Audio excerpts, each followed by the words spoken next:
Welcome back to new व्लॉगमध्ये तुमच्या सगळ्यांचं पुन्हा एकदा स्वागत आहे।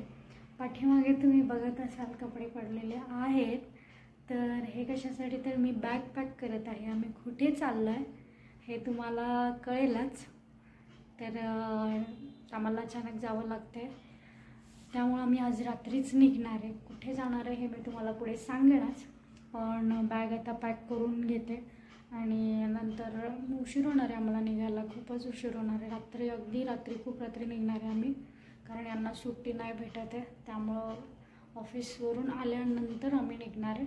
प्रियांश आत्ता झोपला, त्यामुळं मी विचार केला की गणेश आल्यानंतर डायरेक्टली आपण निघूया, आणि आत्ता नाही बट बाकीची कामं पण घरातली आवरायची असतात, त्यामुळे हे पहिलं काम करून ठेवते।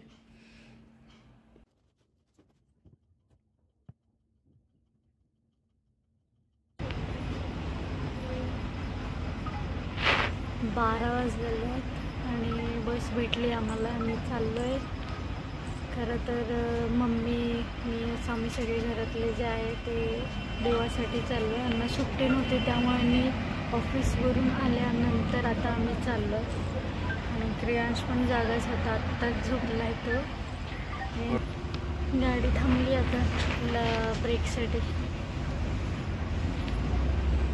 ते आम्हाला इंदापूरला घ्यायला येणार आहे, तर आम्ही तिकडे जाणार आहे। मग त्याला आवाज द्यायचा बोलला त्याच्यापेक्षा मोठ्यानं बोल। चल आपल्याला आता अजून पुढे जायचं।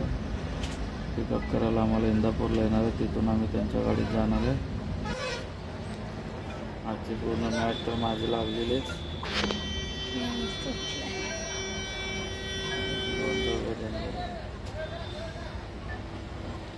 म्हणजे 2 दिवस आज आणि उद्या, सॅटरडे आणि संडे, आणि पूर्ण प्रवासातच जाणार आहे। म्हणजे पूर्ण म्हणजे फुल प्रवास होणार आहे आमचा। आम्ही फायनली इंदापूर स्टँडला पोचलो आहे। किंवा आमचं क्रियांश अजून उठून बसला तो। घे ना पाणी, एक पाणी बॉटल घे।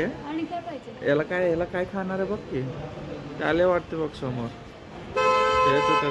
चला गाडी आली बघ, गाडी आली। तर आता गाडी आलेली आहे, तुमचं लाईटवर दिसतं का समोर गाडी आलेली आहे। घे हा घे। तर त्याला काय खायचं असेल तर बघ। तर आता आम्ही काहीतरी घेतोय।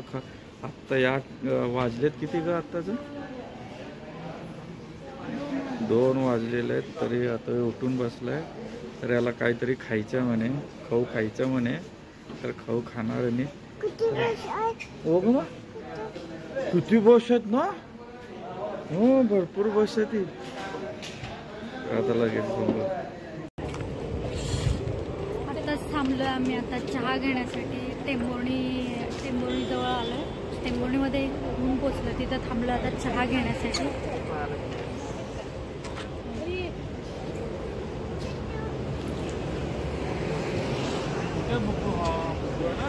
पुढे जाऊन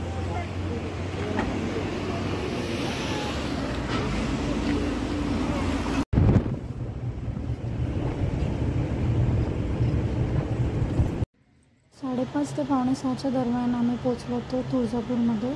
मग तिथून आम्ही गेलो भक्तिनिवासमध्ये गेल्यानंतर जी आम्हाला बोगी करायची होती, बोगी आणि अभिषेक मम्मीला, तर त्यासाठी पावती केली। आणि पावती केल्यानंतर पूजेचं ताट वगैरे सगळे तेच देतात, आणि आपलं सांगोळीची पण सोय करून देतात। एकच रूम असते, जास्ती काही नाही। त्या रूममध्ये फक्त आंघोळ करून आपण लगेच निघायचं असतं, असं काही जास्त वेळ थांबू देत नाही तिथं। आणि पूजेचं ताट, अभिषेकसाठी लागणारं जे काही साहित्य, पुरणपोळी नैवेद्य, ते सगळं त्यांच्याकडूनच असतं। तर अशा प्रकारे एक रूम होती आमची, रूममध्ये आम्ही सगळेजण फ्रेश झालो आणि लगेच निघालो देवीच्या दर्शनासाठी।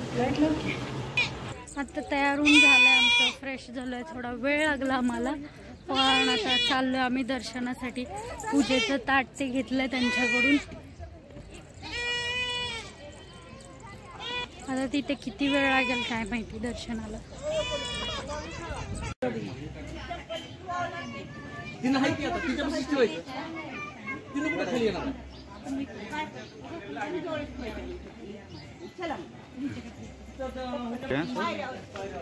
काय कर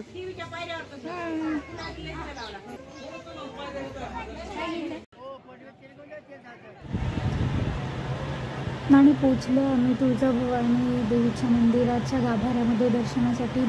एवढ्या लवकर येऊन पण बऱ्यापैकी गर्दी होती. तर त्यांना आम्ही विचारलं आज पण गर्दी कशी काय, तर त्यांनी सांगितलं मंगळवार, शुक्रवार आणि रविवार या दिवशी खूप गर्दी असते. तर गर्दी तर होती, त्यामुळे मला पण टेन्शन होतं आहे. बघू शकतो किती गर्दी आहे, किती वेळ आता तर इथेच दर्शनाला.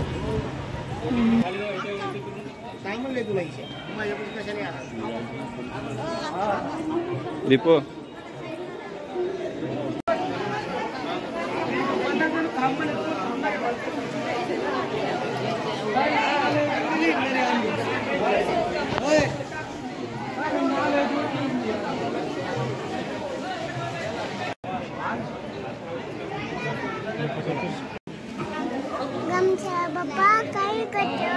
गणपती बाप्पा काय करतो? माग ये म्हणतो. आणि इथे खाली आम्ही थांबलो होतो झाडाखाली पुजारी काकांसाठी. कारण काय असतं ते जिथे ज्यांना आपण पावती देतो ना, तर त्यांचे प्रत्येक लोक असतात प्रत्येक सेक्शनला प्रत्येक ठिकाणी. तर ते लोक मंदिरामध्ये घेऊन जाण्यासाठी एक जण, तिथे नैवेद्य दाखवण्यासाठी एक जण, मग आपला अभिषेक करून देण्यासाठी एक जण, या प्रकारे. तर आता इथं आमचं दर्शन झालेलं आहे आणि अभिषेकचं जे आहे ते आम्हाला आणून देणार होते तीर्थ, त्यासाठी आम्ही थांबलो होतो. प्लस आमची पूजा करून घेणार होते, आरती जे म्हणतो आपण. तर ती आरती बाहेरच्या साईडला करून घेतात. तर आरतीसाठी आम्ही थांबलो होतो आणि झाल्यानंतर निघालो आम्ही. त्यानंतर आम्ही गेलो चिंतामणी सेक्शनकडे, म्हणजे जिथे आपले जे काही विश असेल ते शिक्का ठेवून ते चिंतामणीवर हात ठेवून विश मनातल्या मनात बोलायचे असते. जर राईटकडे फिरला तर विश कंप्लीट होते, नाही फिरला स्टेबल राहिला तर 50-50 चान्सेस असतात, आणि डावीकडे फिरला तर नाही होणार. मला भीतीवर ठीक फिरला तर तीच भीती. तर आम्ही निघालो येडेश्वरी माताच्या दर्शनासाठी, येरमाळ्यासाठी. मग तिथे मम्मीने क्रियांसाठी जो नवस बोलली होती तो फेडला. तो नवस काय होतं ते तुम्हाला पुढच्या व्हिडिओमध्ये बघायला भेटेल. एका व्हिडिओमध्ये पूर्ण लेंदी झाला असता सगळा व्हिडिओ, त्यामुळे मी सेकंड व्हिडिओमध्ये तुम्हाला सगळं बघायला भेटेल. तर पुढचा व्हिडिओ बघायला विसरू नका आणि तोपर्यंत बाय बाय.